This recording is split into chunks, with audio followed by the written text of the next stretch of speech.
Dalam istilah ekonomi, redenominasi bukanlah hal yang baru, namun masih terdengar sangat awam, khususnya untuk mereka yang tinggal di daerah yang sangat minim akan informasi, seperti di beberapa daerah pelosok tertentu.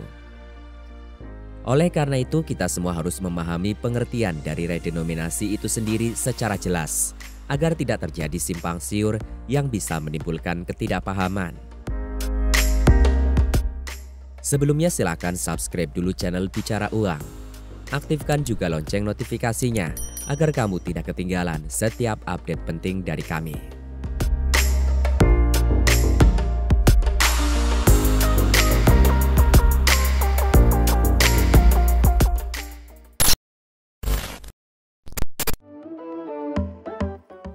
Redenominasi informal sudah biasa digunakan.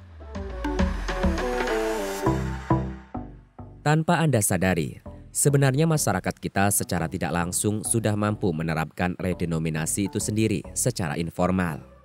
Artinya, selama ini masyarakat Indonesia sudah biasa melakukan redenominasi dalam transaksi dan pencatatan keuangannya, walaupun belum ada ketentuan resmi dari otoritas moneter.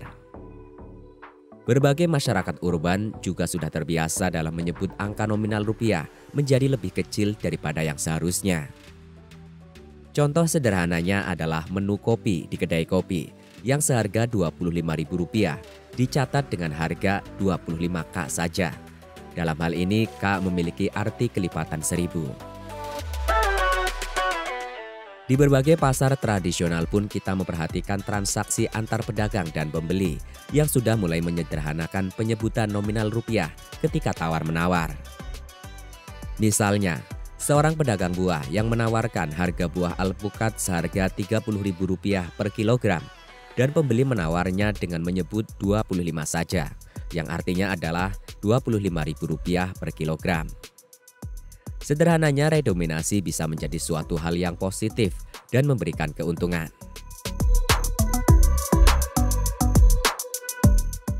Pengertian dan tujuan redenominasi. Pengertian redenominasi berdasarkan Wikipedia adalah penyederhanaan nilai mata uang menjadi tampak lebih kecil, namun tanpa mengurangi nilai tukarnya. Secara teknis, uang yang sudah mengalami redenominasi jumlah angkanya akan berkurang, namun nilainya tetaplah sama. Setiap negara memiliki tujuan redenominasi yang berbeda-beda. Adanya jumlah digit mata uang adalah efek dari akumulasi krisis ekonomi dan juga inflasi yang pernah terjadi di masa lalu. Tingkat kebutuhan redenominasi akan semakin tinggi jika jumlah digit mata uangnya semakin banyak. Tapi, Indonesia kan belum pernah mengalami hiperinflasi. Lantas apa tujuan dan manfaat dari diciptakannya redenominasi?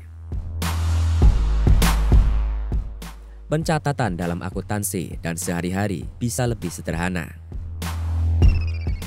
Adanya pengurangan digit 0 dalam mata uang akan lebih memudahkan dalam pencatatan akuntansi ataupun kehidupan sehari-hari. Kita semua tentu sudah paham bahwa 3 digit angka 0 hampir sama sekali tidak berguna. 3 digit 0 tersebut pada dasarnya hanya memperpanjang penulisan angka saja. Oleh karena itu, jika 3 digit angka 0 ini dihilangkan, maka seluruh tugas pencatatan keuangan tentunya akan menjadi sangat sederhana, sehingga bisa meminimalisir adanya kesalahan penulisan. Meningkatkan kredibilitas dan kesetaraan mata uang. Seperti yang sudah kita ketahui bersama, bahwa perbedaan nilai tukar rupiah dengan dolar Amerika sangatlah jauh sekali. 1 dolar setara dengan kurang lebih Rp14.000. 1 dolar sama dengan 21,3 bat Thailand dan 4,24 ringgit Malaysia. Adanya redenominasi bisa memberikan kesan bahwasanya nilai tukar rupiah sama dengan mata uang asing lainnya. Hal ini akan terkesan positif dalam pandangan perdagangan dan juga psikologi pasar. Coba kita lirik mata uang negara Turki. Sebelum adanya redenominasi, 1 dolar sama dengan 1,5 juta lira Turki. Namun setelah adanya redenominasi, maka 1 dolar sama dengan 1,8 lira. Hal ini membuat mata uang lira terlihat lebih sejajar dengan mata uang lainnya. Selain itu, hal ini juga bisa meningkatkan kredibilitas dan daya saing mata uang lira di mata perdagangan internasional.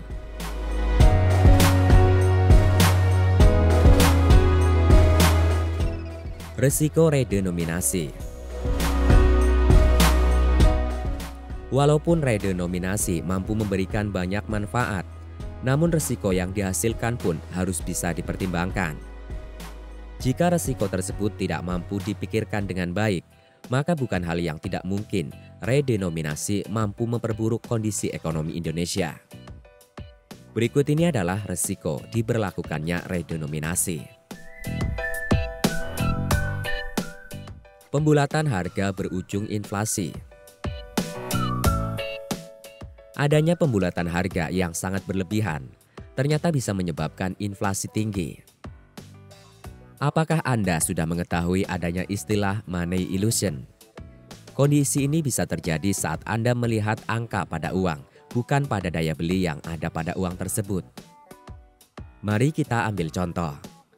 Jika Anda terbiasa menghabiskan Rp15.000 untuk sekali makan, lalu adanya redenominasi Rp15.000 berubah menjadi Rp15, maka di sanalah akan terjadi money illusion. Kenapa? Karena Anda sudah terbiasa menghabiskan makan sebanyak belasan ribu.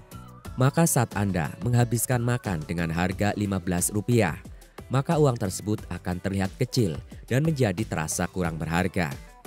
Padahal, nyatanya uang Rp15 mempunyai daya beli yang sama dengan Rp15.000. Jika dalam skala besar ilusi ini benar-benar terjadi di masyarakat, maka kita harus waspada.